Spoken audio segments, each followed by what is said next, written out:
Capítulo 55 Um belo dia para uma caçada. Era uma manhã fria e escura quando Siegfried deixou o salão e atravessou o pátio em direção aos estábulos. A nevasca tinha amenizado, mas deixou para trás um manto branco de quase 10 centímetros que cobria seus tornozelos e tornava cada passo um desafio.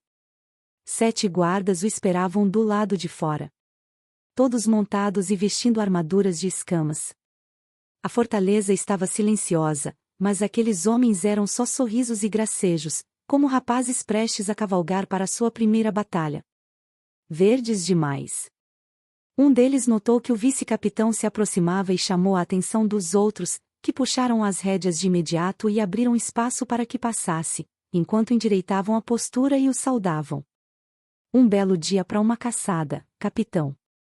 Ainda mais belo para resgatar uma donzela, eu diria. Soube que elas dão sua primeira vez como recompensa quando são salvas. É tipo um costume nobre ou sei lá. Então ela vai ter uma noite bem agitada com 8 de nós. E todos riram. Todos, menos Siegfried. Não levavam a missão a sério. A pequena vitória que conquistaram na noite anterior os tornou um tanto quanto arrogantes. Alguns gabavam-se de terem matado esse ou aquele, outros apenas por terem ferido alguém, embora fosse difícil dizer se suas palavras eram verdadeiras. Nas suas histórias, matavam homens ferozes de 2 metros de altura com machados e espadas maiores que uma criança. Mas não havia mais do que 3 ou 4 homens entre os rebeldes que invadiram o salão, a maioria deles eram mulheres e garotos que bem poderiam ter sido seus filhos. Não que qualquer um deles fosse admitir isso. Havia muito pouco do que se orgulhar em matar mulheres e crianças. O palafreneiro lhe entregou as rédeas do cavalo e Siegfried montou, fazendo sua capa de lã negra esvoaçar com um movimento repentino e expor a brigantina por baixo dela.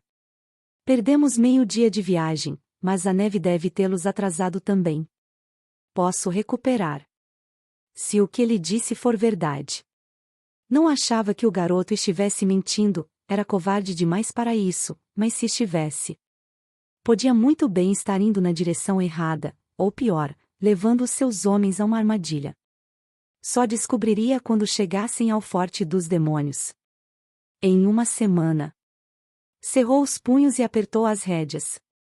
Se fosse uma armadilha, poderia haver um batalhão inteiro esperando por eles no meio da floresta, ou talvez ali mesmo no vilarejo, tinham aguardado o conde partir antes de raptarem Dara e podiam muito bem estar planejando o mesmo novamente. Foram precisos 40 soldados para afugentar pouco mais de uma dúzia de rebeldes, e agora só tinham metade disso. Se voltassem a invadir, seus homens cairiam.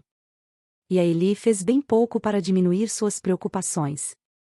Quando disse a ela que partiria para resgatar Dara, seu rosto empalideceu e levou um bom tempo até que a garota encontrasse a voz. Esse senhor. N não acho que devia ir. O conde deixou a fortaleza em suas mãos. Ele deixou bem mais do que isso. Não são apenas esses muros que tenho de proteger. Então mande outro. Temos vários soldados. Eu posso ir. No seu lugar, quero dizer. Se eles chegarem às ruínas antes de nós, quem quer que esteja no comando das buscas vai ter de coordenar um ataque. Já assaltou uma fortaleza antes, Eli? N não, senhor. Então eu irei. Deixe o salão nas suas mãos. É eu. Ora, é claro. Quem pensou que seria? Eu nunca comandei uma fortaleza. Não é diferente do que tem feito até agora. É só continuar mandando todo mundo fazer o seu trabalho e garantir que os suprimentos durem até voltarmos. Só que agora você não precisa mais da minha opinião. E se nos atacarem? Mate-os. Aguente tanto tempo quanto puder, se parecer que vão perder, reúna o máximo de soldados que conseguir. Envie uma carga para limpar os portões e tire a condessa e os outros daqui. Não importa o que aconteça com o salão, desde que a família do conde escape. Depois disso, bem, pergunte a ela. Algum vassalo irá acolhê-los. Cavalguem depressa, evitem as estradas, não façam fogueiras e vão ficar bem. Quando terminou de falar, ela estava com o rosto empapado de suor e precisou de uma caneca de leite quente para se acalmar. Não foi bem a reação que esperava. Os homens estão mais corajosos depois da luta, disse a si mesmo. A coragem vai torná-los mais fortes. Mas sabia que bastava apenas um covarde para tudo dar errado. Fosse como fosse, aquilo que podia fazer, já havia sido feito, então deixou de lado as dúvidas e conduziu o cavalo até os portões, com seus homens logo atrás. Uma pequena multidão se formou, enquanto as servas interrompiam suas tarefas e se reuniam para vê-los partir. O clima era tenso, mas ainda havia algumas garotas animadas o bastante para gritar pequenos incentivos e elogios. Já estamos com saudades. Acaba com aqueles rebeldes. Vou sonhar com o senhor hoje à noite, capitão. Se o rostinho do capitão Siegfried tiver um arranhão sequer, vocês vão se ver com a gente quando voltarem. Isso mesmo. Emélia estava quase invisível atrás delas, quieta e com uma expressão ansiosa, enquanto Sam e Mirabel abriam caminho por entre as pernas das servas, até saírem do outro lado, acenando com vontade e gritando mais alto do que todas elas. O rapaz sorriu e acenou de volta. Já tinham atravessado o portão, quando Dorian apareceu em seu palafrém marrom, vestindo orgulhosamente sua armadura de batalha recém-polida, com a cruz prateada em seu peito. Siegfried puxou as rédeas e interrompeu o trote, enquanto estudava o garoto. O que cê tá fazendo? Não achou que eu fosse confiar a segurança da minha irmã a você, não é? A condessa me pediu para acompanhá-los. Ela teve a impressão de que os rebeldes talvez fossem um pouco demais para você. Ele sorriu. Não consigo imaginar o motivo. Seus homens o olharam com dúvida. Tinha feito um bom trabalho em doutriná-los para obedecer, mas aquele idiota estava pondo tudo em risco ao desafiar sua autoridade tão descaradamente. Não podia deixar isso passar. Se isso vai acalmar o coração da Milady, não tenho qualquer objeção. Apenas tente não perder o outro olho no caminho. Então virou o cavalo e seus homens o seguiram, rindo, antes que Dorian pudesse pensar em uma resposta. Não foi uma viagem agradável. Siegfried impôs o ritmo, mas estava indo lento demais. A neve caía tão preguiçosamente que o rapaz pensou que ela fosse parar a qualquer momento, mas isso não aconteceu.